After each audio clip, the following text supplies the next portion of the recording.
सभी का animate CC की क्लास नंबर 75 में। आज की यह क्लास आप इम्पोर्टेंट समझ सकते हैं क्योंकि इस क्लास के अंदर हम लाइब्रेरी को मैनेज करना सीखने वाले हैं। अगर जैसे मान लीजिए आपने अलग अलग डॉक्यूमेंट में अलग अलग कैरेक्टर्स बनाए हैं, अलग अलग आपने मान लीजिए वॉक साइकिल बनाई है, कहीं आपने एनिमल भी बनाया है, अलग अलग मतलब बहुत सारे आपने डॉक्यूमेंट्स इस तरीके से बनाए थे, अलग अलग आपने फाइल्स बनाई थी। लेकिन अब आप चाहते हैं कि ये जो सभी चीजें हैं, इतने सारे जो ये सारे कैरेक्टर्स वगैरह हैं, ये सारे जो आइटम हैं, इनको आप पूरा एक ही लाइब्रेरी के अंदर कैसे मैनेज कर सकते हैं। बहुत ही अलग चीज है और इसके बारे में आपको कोई भी नहीं बताएगा, लेकिन इस क्लास को आप जरूर ध्यान से देखें क्योंकि अब तक आपने लगभग हर एक चीज बनाना सीख लिया है, तो अब आपको लाइब्रेरी को सेट करना भी आना चाहिए। देखिए मैं आपको बताता हूँ। सबसे पहले हम क्या करते हैं, देखो लाइब्रेरी को मैनेज करने के लिए, लाइब्रेरी एक पूरा बनाने के लिए कंप्लीट आपको Ctrl+N करना है। उसके बाद में आप यहाँ पर क्रिएट पर क्लिक कर दें। आपने अब नया डॉक्यूमेंट बना लिया है। अब जैसे आपको किस तरह की लाइब्रेरी बनानी है, आप जिस भी स्टोरी के ऊपर काम कर रहे हैं, मान लीजिए आपने कोई एक स्टोरी बनाई है, उससे रिलेटेड आपने कैरेक्टर्स बना लिए हैं, उससे रिलेटेड आपने बैकग्राउंड बना लिए हैं, उससे रिलेटेड आपने वॉक साइकिल्स बना ली है, स्टोरी के संबंधित आपने क्या किया है, एनिमल भी बना लिए हैं। तो अब आपने जाहिर सा है कि वो आपने सारे अलग अलग बनाए होंगे। कोई आपने शेर बनाया तो वो अलग बनाया है, कुछ कैरेक्टर्स आपने अलग अलग बनाए हैं, कोई सिटी के कैरेक्टर है, कोई आपने विलेजर के कैरेक्टर बनाए हैं, तो सारे अलग अलग होंगे। अब आपको स्टोरी के हिसाब से पूरा एक ही लाइब्रेरी के अंदर सेट करना है। जैसे यहाँ पर मैं आपको दिखाता हूँ। मान लीजिए दो चाय पीने वाले जो आदमी है वो यहाँ पर चाय पी रहे हैं, ठीक है। कंट्रोल एंटर करके देख लेते हैं। क्लास थोड़ा सा बड़ा हो सकता है क्योंकि यहाँ पर मैं आपको शुरू से समझाने जा रहा हूँ और काफी इंपॉर्टेंट चीज है। अब जैसे दो कैरेक्टर है जो कि चाय पी रहे हैं। अब आपको अपनी स्टोरी के अंदर ये दो कैरेक्टर चाहिए थे कि किसी जगह पे दो कैरेक्टर चाय पी रहे होंगे। वो अब आपको बार बार इन फाइलों को ओपन करने की जरूरत नहीं है, या फिर जब आपने फाइलों को सेव किया था तो इतने सारे फाइलों में से आपको एक एक चीज ढूंढने की जरूरत नहीं पड़ेगी। पूरी लाइब्रेरी को आप एक बार सेट कर दो। मैंने क्या किया देखो, अब जैसे जो एक कैरेक्टर है, इसको मैंने आपको बता दिया है कि आप पूरा सिंबल करके जब आप अलग अलग लेयर पे रखते हो तो उसके बाद में आप एक अलग से शेप बना के पूरा एक कैरेक्टर एक ही लेयर के ऊपर आप कर सकते हो। जैसे यहाँ पर मैंने पूरा सिंबल करके एक ही लेयर के ऊपर मैंने दो कैरेक्टर ले रखे हैं, ठीक है। आप चाहे तो Ctrl+X करके नया लेयर क्रिएट करके Ctrl+Shift+V कर दें तो ये दूसरा कैरेक्टर जो होगा वो अलग अलग लेयर पे आ जाएगा। लेकिन बात यहाँ पर वो नहीं आ रही है। अब हम चाहते हैं कि ये जो कैरेक्टर है ये वाला, इसको हम पूरा क्या करें, उस लाइब्रेरी के ऊपर शिफ्ट करें। हम क्या करेंगे देखो, इस कैरेक्टर के ऊपर हमने राइट क्लिक किया, यहाँ से हमने इसको कॉपी कर लिया, यानी कि अब ये पूरा कैरेक्टर कॉपी हो चुका है। हमने ना तो लेयर को छेड़ा है ना ही फ्रेम को छेड़ा है। उसके बाद में हमने जो नया डॉक्यूमेंट क्रिएट किया था, पूरी ब्लैंक फाइल, उसको हमने ओपन किया है। ध्यानपूर्वक देखना, इंपॉर्टेंट चीज है। अब यहाँ पे मैंने क्या किया देखो, अगर आपको लाइब्रेरी को सेट करना है तो दो तरीके होते हैं। या तो आपने जो कैरेक्टर लिया है उसको पूरा आप क्या कर सकते हो, लेयर को कॉपी करके सीधा आप यहाँ पे जाकर लेयर को पेस्ट कर सकते हो, तो कैरेक्टर यहाँ पर आ जाएगा। मैं आपको दोनों तरीके बताने वाला हूँ। अब देखो लाइब्रेरी कौन सी होती है, यहाँ पर ये जो आपको किताबें दिख रही है इस साइड, ये आपको लाइब्रेरी दिखती है। ये फ्लैश में भी होती है और एनिमेट सीसी के अंदर भी होती है। अभी देखो ये लाइब्रेरी पूरी तरीके से ब्लैंक है, आपको ना तो कोई प्रीव्यू दिख रहा है और ना ही कुछ आपको फोल्डर दिख रहे हैं। अब मैं यहाँ पर क्या करूंगा देखो, जैसे मैं राइट क्लिक करता हूँ तो मुझे पेस्ट का एक ऑप्शन दिखता है, यानी कि वो कैरेक्टर जो हमने कॉपी किया था अब यहाँ पर हम पेस्ट कर देते हैं। मैंने पेस्ट किया तो अब देखो मुझे बहुत सारे अलग अलग यहाँ पर फोल्डर दिखाई दे रहे हैं, कोई सिंबल है, कोई AI फाइल है। अब यहाँ पर आपको धीरे धीरे करके एक एक करके सेट करना पड़ता है। जैसे आप क्लिक करोगे, ठीक है, अब ये फोल्डर बनाए तो इसके अंदर आपको बहुत सारे अलग अलग चीजें दिखेगी जो कि कैरेक्टर से संबंधित होगी। ऊपर आपको प्रीव्यू भी दिखेगा। ये देखो ये बहुत सारी इलस्ट्रेटर से जब हम लेते हैं तो बहुत सारी फाइलें आती है, लेकिन हमें इसकी जरूरत नहीं है। तो हम क्या करेंगे, सिंपली राइट क्लिक करके डिलीट कर देंगे। उसके बाद जैसे यहाँ पर ये आईब्रो है ना, आईब्रो दो है तो हमें यहाँ पर इसकी जरूरत नहीं है, एक को हमने डिलीट कर दिया। एक को हम रखते हैं ताकि कई बार हमें आईब्रोज की जरूरत पड़ती है तो हम एक ही को ले सकते हैं, ठीक है। उसके बाद में देखो .ai है, यानी कि जो आईब्रोज है वो मैंने इलस्ट्रेटर से क्या किया है, इंपोर्ट किया है। तो यहाँ पर इलस्ट्रेटर फाइल की भी जरूरत नहीं है क्योंकि हमने पूरा क्या कर दिया है, सब कुछ एनिमेट सीसी के अंदर सेट कर दिया है। अब मैंने इसको भी डिलीट कर दिया। अब ये जो डुप्लीकेट आइटम्स फोल्डर मिला है इसके अंदर आप देखो बहुत सारी अलग अलग चीजें हैं जो कि कैरेक्टर के अंदर यूज की गई है। देखो ये जैसे हाथ है, ये मतलब बहुत सारे इसके अंदर देखो हाथ का, पैर का, बहुत सारी चीजें हैं। अगर मैं इस फोल्डर को क्या करता हूँ, यहाँ पर ऐसे ड्रैग करता हूँ तो पूरा जो कैरेक्टर है मेरा वो यहाँ पर इंपोर्ट हो जाता है। अब देखो अगर मैं कंट्रोल एंटर करता हूं तो अभी मैंने कुछ भी फ्रेम क्रिएट नहीं कर रखी है, तो इसमें एनिमेशन नहीं हो रहा है। जबकि यहाँ पर देखो अगर मैं फ्रेम्स को बढ़ा देता हूँ, अब देखो इसका जो अंदर का एनिमेशन था वो मुझे दिखने लगेगा। अब ये कट कट क्यों हो रहा है? क्योंकि इसके अंदर देखो यहाँ पर एनिमेशन हुआ पड़ा है और जो है ना कितना 71 फ्रेम के ऊपर है। अब मैं क्या करूंगा, अगर बाहर आकर भी अगर मैं इसको 71 तक कर देता हूँ तो यहाँ पर मेरा वो जो कैरेक्टर है वो पूरा लाइब्रेरी के अंदर आ चुका है। उसी प्रकार से देखो अभी एक कैरेक्टर हुआ है, अब इस कैरेक्टर का आपको नाम भी देना है ना, ताकि एक सिस्टमेटिक तरीके से अगर आपको सेट करना है, लाइब्रेरी के ऊपर जाइए। अब ये जो कैरेक्टर है इसका आप सबसे पहले रीनेम करिए। अब जैसे ये कोई चाय वाला है तो मैं इस पे टी लिख देता हूँ, चलो टी मैन कर देते हैं, चाय पी रहा है, कुछ भी आप अपने हिसाब से लिख दीजिएगा। अब अगर देखो यहाँ पर मैंने सेट कर दिया, लेकिन मान लो मैंने क्या किया, गलती से मुझसे यहाँ से डिलीट हो गया, ये लो मैंने यहाँ से क्या कर दिया, लेयर भी डिलीट कर दिया। अब यानी कि मेरा तो कैरेक्टर चला गया, लेकिन वो चला नहीं गया है। जब भी आप यहाँ पर कुछ भी चीज इंपोर्ट करते हो या फिर लाइब्रेरी के अंदर आप पेस्ट करते हो तो वो हमेशा लाइब्रेरी के अंदर ही रहती है। चाहे आईब्रो है चाहे वो मैन है, आपको वापस लाना है तो आप सिंपली ड्रैग करके यहाँ पर क्लिक कर दो, आपका जो कैरेक्टर था वो वापस से यहाँ पर आ जाएगा, ठीक है, और वापस से एनिमेशन हो जाएगा। अभी तो यहाँ पर हमने केवल एक ही कैरेक्टर को ट्राई किया है, ठीक है, इसको भी मैं हटा देता हूँ, चलो इसको भी हटा देते हैं। अब आपको मल्टीपल चीजें चाहिए, मल्टीपल कैरेक्टर्स की लाइब्रेरी मैनेज करनी है, आपको एनिमल्स भी ऐड करने हैं, बैकग्राउंड्स भी ऐड करने हैं, तो वो कैसे करते हैं प्रैक्टिकल करके जरूर देख लेना, प्रैक्टिस करके देखना, ताकि आपको पता चलेगा। अब मैं वापस आता हूँ इसी फाइल के ऊपर, अब मैंने ये वाला ले लिया, अब मुझे ये वाला कैरेक्टर चाहिए, इसी को मैंने क्या किया, यहाँ पे कॉपी कर दिया, राइट क्लिक करके अपनी वाली जो ब्लैंक फाइल थी उस पर मैं आ चुका हूँ। उसके बाद देखो यहाँ पर हमें क्या करना है, लाइब्रेरी के ऊपर जाना है। एक चीज आप हमेशा ध्यान रखना, हर एक चीज फोल्डर के अंदर क्रिएट हो रही है। अगर आप डायरेक्ट यहाँ पर अगर आप पेस्ट करोगे तो वो यहाँ पर नहीं होगी, किसी न किसी फोल्डर के अंदर पेस्ट हो जाएगा। इसलिए हमें यहाँ पर एक चीज ध्यान रखनी है, आप यहाँ पर फोल्डर के ऊपर क्लिक करोगे, आपका जो भी कैरेक्टर है उसका एक बार आप नाम लिख दो। जैसे कि यहाँ पर मैं कौन सा वो रेड कलर वाला जो इंसान था, जो कैरेक्टर था, उसको मैंने लिया है, तो मैंने रेड मैन लिख दिया, जस्ट एक एग्जांपल के लिए, ताकि मुझे याद रह सके। उसके बाद मैंने इस फोल्डर को सेलेक्ट ही रख रखा है और यहाँ पर मैंने क्या कर दिया है, पेस्ट पर क्लिक कर दिया है। और अब देखो यहाँ पर एक आपको एरो का निशान दिख रहा है, यानी कि इस फोल्डर के अंदर अब हमारा जो आइटम कॉपी किया था वो पेस्ट हो चुका है। इसके अंदर भी आपको देखो बहुत सारी चीजें दिखेगी, आईब्रो वगैरह, वो हर एक चीज यहाँ पर भी आ चुकी है, लेकिन हमें इसकी जरूरत नहीं है। जो चीजें हमें चाहिए होती है हम वो ही रखते हैं। जैसे हम यहाँ पर बार बार आईब्रो रखने की जरूरत नहीं है, हमने एक बार बाहर रख दिया है, और सिंबल है तो उसको हमें बार बार रखने की जरूरत नहीं है। आईब्रो की इलस्ट्रेटर फाइल इसको रखने की जरूरत नहीं है। अब यहाँ पर देखो इसका एक सब फोल्डर बन चुका है। अब इसका भी नाम क्या है, रेड कैरेक्टर, ठीक है, ये कौन सा था, रेड मैन ही था, रेडमैन 1। यानी कि इसी के अंदर है अभी एक चीज, अगर आपको कोई मान लो अगर आपने स्टोरी बनाई है, स्टोरी के टाइटल आप यहाँ पे लिख दो, उसके बाद आप सब कैरेक्टर इसके अंदर पेस्ट कर सकते हो। अब मुझे ये कैरेक्टर चाहिए था, ठीक है, मैंने क्या किया, इस कैरेक्टर को मैंने इस फोल्डर को यहाँ पर ऐसे ड्रैग किया। ड्रैग करने के बाद देखो जो रेड इंसान है, ये जो ये कैरेक्टर था मेरा, वो यहाँ पर आ चुका है। अब मैंने इसको मॉडिफाई करके ट्रांसफॉर्म के अंदर जाके फ्लिप हॉरिजॉन्टल कर दिया, ठीक है, तो इसका लेयर आ चुका है। अब मैंने वापस से दूसरा लेयर सेलेक्ट किया, लाइब्रेरी के अंदर आया, जो टी मैन फर्स्ट वाला था उसको मैंने ड्रैग करके ऐसा कर दिया। अब देखो दो कैरेक्टर मेरे यहाँ पर लाइब्रेरी के अंदर आ चुके हैं और दोनों का एनिमेशन भी परफेक्ट है।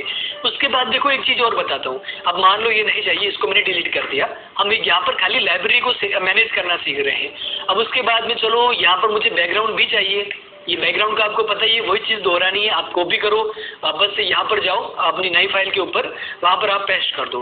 तो यहाँ पर मैं आपको थोड़ी सी एक और अलग चीज दिखाता हूँ। ये तो खाली सिंपल कैरेक्टर थे, जैसे कि यहाँ पर हम जाते हैं, एक सेकेंड, कुछ भी एक अलग चीज अगर आपके पास में पड़ी है, जैसे मान लो ये कार का एनिमेशन है, ठीक है, यहाँ पर मैं कंट्रोल एंटर करके आपको दिखाता हूँ। ये मान लो कार का एनिमेशन है, ठीक है, इसमें वो स्पीड इफेक्ट मैंने बताया हुआ है। अब आपको ये चीज भी चाहिए थी लाइब्रेरी के अंदर, पूरा एक ही डॉक्यूमेंट के अंदर। अब यहाँ पर देखो ये जो मैं अगर मैं होम के ऊपर हूँ, अभी सीन के ऊपर हूँ, तो यहाँ पर 4 लेयर बने हुए हैं, लेकिन यार मुझे तो खाली एक ही लेयर चाहिए ना। तो यहाँ पर मुझे पूरा जो कैरेक्टर है या फिर जो पूरा सीन है मेरा, मुझे एक ही सिंबल के ऊपर, एक ही लेयर के ऊपर करना पड़ेगा। तो वो मैं कैसे कर सकता हूँ, देखो मैंने एक नया सिंबल लिया, एक नया लेयर लिया है, यहाँ पे मैंने क्या किया, एक ऐसा शेप बनाया है। शेप का कलर आप इस तरीके से चेंज कर सकते हो, वैसे इसकी जरूरत नहीं है। उसके बाद में आप इसको पूरा सेलेक्ट करो, इफेक्ट करो, और इस सिंबल का आप नाम दे दो, जैसे कार इफेक्ट, ठीक है। कार इफेक्ट दे दिया। उसके बाद में ये जो लेयर है इसका नाम भी आप दे दो कार इफेक्ट, ठीक है, कार एनिमेशन आप कुछ भी दे दो ताकि बस आपको गाली समझ में आना चाहिए। उसके बाद में आप क्या करोगे, ये जो चारों लेयर है इसको आप क्या करोगे, इस तरीके से सेलेक्ट करके कट लेयर्स करोगे। आप इस फोल्डर के अंदर जाओगे डबल क्लिक करके, फिर यहाँ पर आप क्या करोगे, पेस्ट लेयर्स कर दोगे।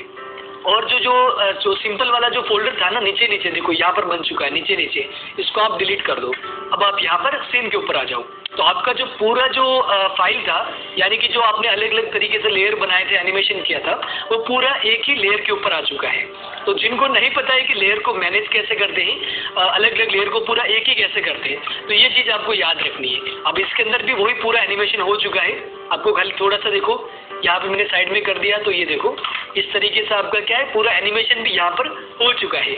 अब मुझे यहाँ पर ये जो फाइल है इसको भी मुझे क्या करना है, पूरा वहाँ पर सेट करना है लाइब्रेरी के अंदर। मैंने कॉपी किया, अपने ब्लैंक डॉक्यूमेंट के ऊपर आते हैं, लाइब्रेरी के ऊपर क्लिक करते हैं, यहाँ पर एक नया फोल्डर बना देते हैं। एक सेकेंड, यहाँ से सिंबल बनता है और यहाँ से नया फोल्डर बनता है, और यहाँ पर मैंने क्या कर दिया है, कार स्पीड एनिमेशन, ठीक है, स्पीड एनिमेशन। आप यहाँ पर बहुत सारी कर सकते हो। स्पीड एनिमेशन है, मान लीजिए कोई सिंपल कार थी जो खाली चल रही थी, तो वो आपने अलग अलग बना दिए, तो आप यहाँ पर क्या करोगे, ले जाकर पेस्ट कर दोगे और अंदर आपको सारी चीज़ें दिखाई दे रही होगी। अब जैसे इलस्ट्रेटर की फाइल है, देखो ये इलस्ट्रेटर की फाइल है, इलस्ट्रेटर की फाइल की जरूरत नहीं है, डिलीट कर दो, क्योंकि हमने हर एक चीज़ यहाँ पर ऑलरेडी किसमें कर दी है, एनिमेट सीसी के अंदर बना दिए। अब देखो कार स्पीड एनिमेशन को अगर मैं इस तरीके से लाकर ड्रैग करता हूँ, पूरा यहाँ पर आप देख सकते हो, एक तो इतना बड़ा बैकग्राउंड है, वो तो आपको पता ही है कि हमने बैकग्राउंड को बड़ा कर दिया है, तो पूरा एक यहाँ पर आ चुका है।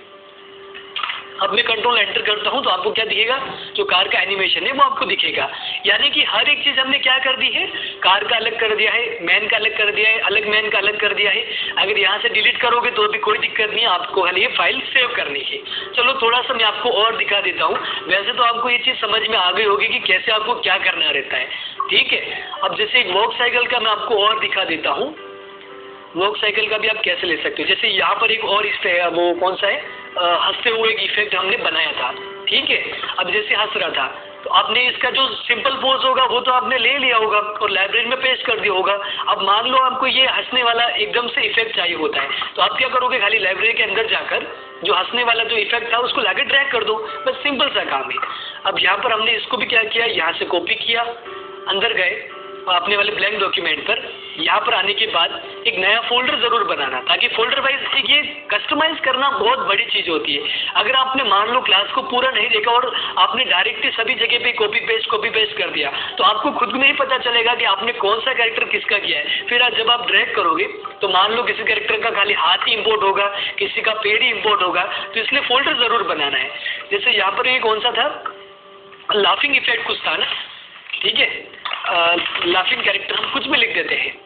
उसके बाद में यहाँ पर मैंने पेस्ट कर दिया, और यहाँ पर देखो एक चीज क्यों बोलता है, ये चीज आपको दिख रही है ना कि लाइब्रेरी के अंदर ऑलरेडी ये है।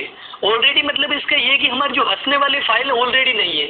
यहाँ पर किसी के अंदर कुछ कैरेक्टर के जो पार्ट्स होते हैं वो ऑलरेडी हो सकते हैं, क्योंकि मान लो हमने किसी कैरेक्टर का हाथ हो, वो हमने कॉपी पेस्ट करके उधर उधर सेमी सिंबल पे रख दिया हो, तो आपको हमेशा यहाँ पर पूरा डुप्लीकेट आइटम कर देना है, ताकि वो चीज़ जो है वो डुप्लीकेट हो जाएगी।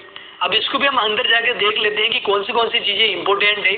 जैसे ये सारी चीज़ें आ चुकी है, यहाँ पर ये आईब्रो का बार बार आ रहा है, ये तो हमें ज़रूरत ही नहीं है, ठीक है। जैसे ये सारी चीज़ें हैं तो आप एक एक करके सभी को इंपोर्ट कर सकते हो। मुझे अभी तक वॉक साइकिल नहीं मिली है, ये हो गया है। वॉक साइकिल का कोई डॉक्यूमेंट होगा अपना, कंट्रोल एंटर करके एक बार चेक कर लेते हैं। जैसे मान लो ये कैरेक्टर आपने सिंपल भी बना लिया था, तो सिंपल भी आपने इंपोर्ट कर दिया, प्लस जो वॉक साइकिल है, ये वॉक साइकिल भी मैंने क्या किया, यहाँ से कॉपी किया। एक चीज़ यहाँ पर मैं आपको और बता देता हूँ कि जब आप कोई भी एक बार एक वॉक साइकिल बना दी है, एक कैरेक्टर बना दिया है, तो उसका आपको बार बार एनिमेशन करने की जरूरत नहीं है, बार बार वॉक साइकिल करवाने की जरूरत नहीं है। आप उसको खाली बनाकर सेव करके लाइब्रेरी के अंदर ऐड कर दो, बस इतना सा काम है, ठीक है। साइड पे क्लिक करके एक बार हम नया फोल्डर लेते हैं और यहाँ पर हम वॉक लिख देते हैं। वॉक है तो सब यहाँ पर सब फोल्डर क्यों आते हैं, ताकि अगर मान लो एक कैरेक्टर है तो अगर आप इसको ऐसे खोलोगे तो उसके अंदर आपको सिंपल पोज मिलेगा, वर्क साइकिल मिलेगी, साइड पोज मिलेगा, फ्रंट पोज मिलेगा, वो आपको यहाँ पर ऐसे सेट करना है सब फोल्डर के अंदर, ठीक है।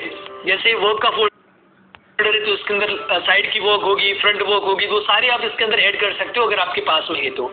उसके बाद में मैंने पेस्ट पर क्लिक कर दिया। अब यहाँ पर देखो अपना जो वर्क साइकिल है वो पेस्ट हो चुका है। इसके अंदर भी आपको बहुत सारी अलग अलग चीज़ें मिलेंगी जिसकी हमें ज़रूरत नहीं है, क्योंकि आईब्रो देखो हमने क्या है बार बार किसी चीज़ पर कॉपी पेस्ट किया होगा तो हो सकता है कि वो ऐड होगा। ये इसकी ज़रूरत नहीं है। इसकी भी ये देखो ये तो पूरा सिंबल है कैरेक्टर का, ठीक है, पूरा सिंबल है, कैरेक्टर हमें शो कर रहा है। अब मैंने यहाँ पर क्या कर दिया, जो वर्क है उसको मैंने क्या किया, डायरेक्ट यहाँ पर ड्रैग कर दिया। अब देखो यहाँ पर अपनी जो वर्क साइकिल है वो आ चुकी है। इस तरीके से आप लाइब्रेरी को मैनेज करोगे। जैसे एक एनिमल ले लेते हैं हम, एनिमल का हमने नहीं देखा है, ठीक है, ये अभी 2 लेयर के ऊपर है। जैसे जो लोयन की वर्क साइकिल हो रही है वो 2 लेयर के ऊपर है। उसी प्रकार से जैसे हमने कुछ एक काउ वर्क साइकिल भी बनाई थी, हो सकता है यहाँ पर अभी मुझे नहीं दिख रही है। अब ये भी 2 लेयर के ऊपर है। अगर आपको खाली लोयन ही चाहिए तो आप खाली क्या करोगे, लोयन को सेलेक्ट करोगे और इसका जो ये क्लासिक ट्विन वगैरह होता है इसको आप एक बार हटा देना, क्योंकि ये हमारे काम का नहीं होता है। उसके बाद में आप क्या करोगे, खाली कॉपी करके नए डॉक्यूमेंट पे जाना, यहाँ पर जाके उसके बाद में आप नया फोल्डर बना के, जैसे यहाँ पे मैंने लोयन वर्क कर दी, ठीक है, उसके बाद में मैंने यहाँ पर पेस्ट कर दिया, उसी फोल्डर को सेलेक्ट रख के पेस्ट किया है। और यहाँ पर देखो मैंने क्या किया, इस तरीके से इसको ड्रैग कर दिया। अब ये देखो मतलब उसी लेयर के ऊपर है, तो आप क्या कर सकते हो, एक नया लेयर बना के यहाँ पे Ctrl+Shift+V कर दो तो लोयन आ चुका है। अब देखो इसको मैं क्या कर सकता हूँ, ये इंसान इस तरफ से आ रहा है, ठीक है, और शेर क्या है कि उस तरफ से आ रहा है, ठीक है। इसका भी मैंने थोड़ा सा एनिमेशन करवा दिया, शेर उस तरफ से आया और ये जो इंसान है वो थोड़ा सा ऐसे दूर होगा। इंसान क्या करेगा कि शेर के पास में आएगा, ठीक है। दोनों की स्पीड हो सकता है कि थोड़ा फास्ट हो, लेकिन यहाँ पर खाली एग्जाम्पल के लिए है। ये देखो इंसान आया, शेर के पास में आ रहा है, मतलब इंसान शेर के पास में आ रहा है, ठीक है। थोड़ी सी वर्क साइकिल धीरे है तो यहाँ पर आप फ्रेम को क्या कर सकते हो, F5 करके कम कर सकते हो। शिफ्ट F5 करोगे तो स्पीड थोड़ी सी बढ़ जाएगी, ये देखो। उसके बाद में आपको स्टॉप बोर्ड के बारे में तो पता ही है, जहाँ पर जो सिंपल पोज आता है उसी फ्रेम के आगे को आप डिलीट कर दो, आगे की फ्रेम्स को, तो यहाँ पर ये शेर आके रुक जाएगा। स्टॉप वॉक एनिमेशन के बारे में बताया है, अगर आपको नहीं पता है तो वो आप क्लास देख लेना, ताकि इंसान चलते हुए आता है तो आगे जाकर कैसे रुकता है, उसके बाद में कैसे बातचीत करता है, मैंने शायद एक बता रखा होगा। मैं आपको एक बार और फाइलों के अंदर दिखा देता हूँ, स्टॉप वॉक के बारे में दिखा देता हूँ मैं। ये देखो यहाँ पर मैंने आपको बताया भी था कि कोई भी अगर इंसान चलता हुआ आता है तो वो कैसे रुकेगा और रुकने के बाद आप कैसे उसका एनिमेशन कर सकते हो। ये क्लास कौन सा है, आप 37 नंबर क्लास ज़रूर देख लेना। और ये जो क्लास होता है 37, उसी के अंदर जैसे मैंने बताया है ठीक वैसे आप एनिमल के अंदर भी कर सकते हो। अगर आपको कोई एनिमल चलता हुआ आ रहा है उसको रुककर फिर मूवमेंट्स करवाने हैं तो आप वैसे करवा सकते हो। सभी चीज़ एनिमेशन सेम ही होता है, आपको खाली एक बार बस खाली एक आइडिया लगाना पड़ता है और थोड़ा सा अपना इमेजिनेशन कितनी बढ़ सकती है आपको बढ़ाने की कोशिश करनी है, आप कितना अच्छे से इमेजिन कर सकते हो, ठीक है। तो आज के इस क्लास में बस यही था कि आप कैसे पूरी लाइब्रेरी को मैनेज कर सकते हो। अब देखो अगर आपको साथ में रखने तो आप रख सकते हो, बाकी देखो अगर आपको सीन के ऊपर रखने तो आप रख सकते हो। देखो जैसे मैंने सभी को क्या कर दिया, इस तरीके से ड्रैग करके मैं सभी को एक साथ ऐसे रख सकता हूँ। लेकिन जैसे आप सभी फाइलों को सीन के ऊपर रखोगे तो आपकी जो फाइल है वो बहुत ज़्यादा हेवी हो जाएगी। अब देखो जैसे ये चीज़ आ चुकी है तो इसका हमें लेयर नीचे रखना है और ये चीज़ देखो कौन सी है, नया लेयर बनाओ और इसको पीछे की तरफ रखो, ठीक है। अब देखो हर एक चीज़ मतलब यहाँ पर आ चुकी है। अब जैसे बैकग्राउंड नहीं चाहिए तो इसको हटाओ, ठीक है। अब ये चीज़ वो कौन सी हो गई, यानी कि यहाँ पर एक वो हो गया कि आपको नहीं चाहिए फिर भी आपने सभी को लेयर के ऊपर रख दिया है, सीन के ऊपर रख दिया। अब किसी का एनिमेशन होगा किसी का नहीं होगा, तो आपको ऐसे नहीं करवाना है। आपको जो चीज़ चाहिए वही आप यहाँ से लोगे और उसके बाद में एक एक करके इम्पोर्ट करोगे। तो आशा करता हूँ कि आज की क्लास नंबर 75 आपको पसंद आई होगी। लाइब्रेरी को मैनेज कैसे करते हैं, लाइब्रेरी के अंदर आप कैसे कैरेक्टर को, बैकग्राउंड को, जो भी आपको चाहिए वो आप कैसे सेट कर सकते हो और कैसे आप आगे जाकर यूज कर सकते हो। ये क्लास आपके लिए बहुत ज़्यादा इंपॉर्टेंट है अगर आप एक प्रोफेशनल एनिमेटर बनना चाहते हो तो। और साथ ही अगर आपको कुछ प्रॉब्लम होती है तो आप खुद प्रॉब्लम को सॉल्व करने की कोशिश करो, अगर नहीं होती है तो उसके बाद में आप हमारी हेल्प ले सकते हो। धन्यवाद।